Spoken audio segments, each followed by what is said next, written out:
September is World Alzheimer Month, and the local association is running several events to mark the occasion. The Memory Walks are a new concept here, with GADS extremely pleased with the support it's generated. It's a time for action and to raise awareness. So we decided that apart from having the Awareness Day that we have this year on the 22nd of September, we wanted to have memory walks so that people can actually come down and reflect, on the loved ones, to remember families and friends and to walk together, really. Well, this is an international campaign, so how in line are Gibraltar's needs with that of the international community when it comes to dementia? Extremely so. I mean, the theme this year, which is brought out by Alzheimer's Disease International, is actually every 3 seconds.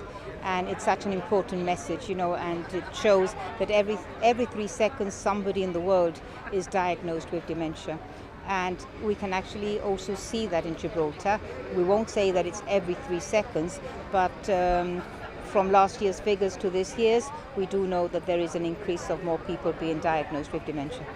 And it's certainly something you've been highlighting over the last few years. So with regards to facilities and the care actually afforded here in Gibraltar, are you pleased with how things have progressed of late?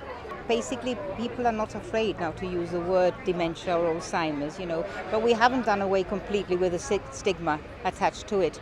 But people are more conscious as well. People are going to see their GPs earlier, and that is a very important fact, really, that if for any reason you have any doubts, do go to your GP and try to be seen, and maybe that person might be referred for further assessment, and at the end of the day, they might not even have dementia, so it's like a peace of mind. What would you say is high on the agenda for the association with regards to your campaign?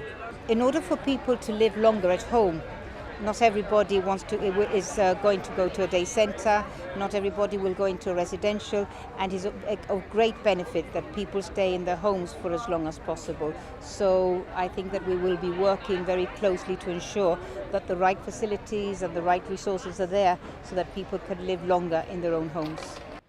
Many have their own personal stories as inspiration. I had my mum who suffered from dementia. Unfortunately, she passed away last year, and my mother-in-law also.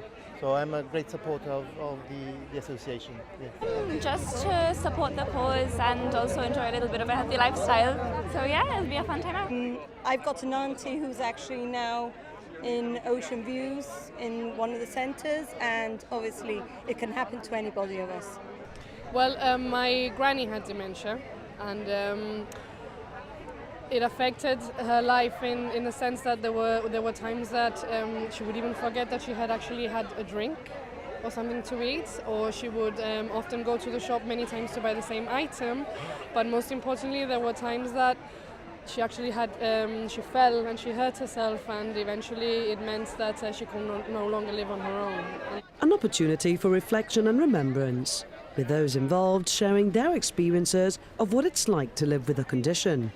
The focus is on walking together, highlighting that no one should face dementia alone. Wearing purple, the group will be walking round the rock every Wednesday throughout the month.